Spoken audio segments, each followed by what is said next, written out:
The carriage by road act 2007 ये एक बहुत ही कॉमन एक्ट है जिससे हम सभी थोड़े बहुत प्रभावित होते हैं। मूवर्स एंड पैकर्स तो आप सभी जानते होंगे, कभी ना कभी आपने शायद अपना सामान या फिर कभी अगर आपने घर बदले तो सामान अपने ट्रक से या लॉरी से एक जगह से आपने दूसरी जगह किए। तो इस तरह के जितने भी लॉजिस्टिक, चाहे वो कमर्शियल हो डोमेस्टिक हो, जब कैरियज के बात आते हैं वो सारे the carriage of road act 2007 के अंदर आते हैं।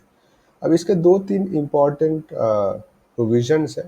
पहला बात, कोई भी आदमी इस तरह के अगर मूवर्स पैकर्स है या फिर लॉजिस्टिक के बिजनेस में है तो उनको एक रजिस्ट्रेशन होना पड़ता है, और ये रजिस्ट्रेशन होता है उस स्टेट के जो रीजनल ट्रांसपोर्ट अथॉरिटीज़ है, वहाँ से उनका रजिस्ट्रेशन, एक लाइसेंस होता है जिनका एक वैलिडिटी रहता है नॉर्मली 10 साल, फिर उसको वो रिन्यूअल होते हैं।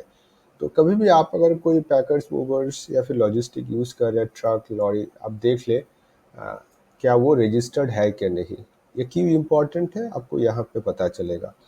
दूसरा इम्पॉर्टेंट प्रोविजन है गुड रिसीट। जब भी आप कोई सामान लॉजिस्टिक के थ्रू एक जगह से दूसरी जगह, आपको प्रॉपर रिसीट मिलना चाहिए। सामान का डिस्क्रिप्शन, आइटम वैल्यू, ये सारी चीज़ बहुत इंपॉर्टेंट है।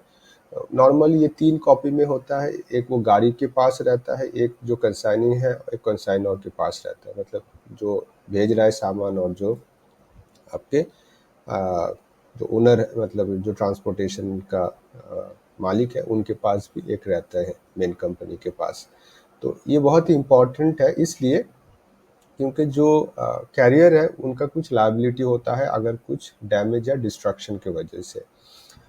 अगर वो आपके पास प्रॉपर कागज़ नहीं है, उनके पास लाइसेंस नहीं है, आपने प्रॉपर रिसिप्ट नहीं लिए और बीच रास्ते में कुछ एक्सीडेंट की वजह से, तो आपको कोई क्लेम नहीं मिलेगा।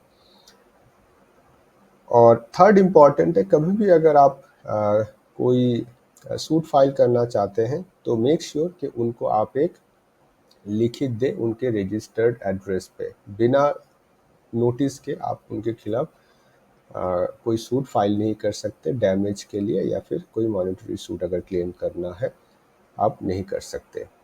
तो ये दो तीन बहुत इम्पॉर्टेंट प्रोविजंस है the carriage by road act 2007 के।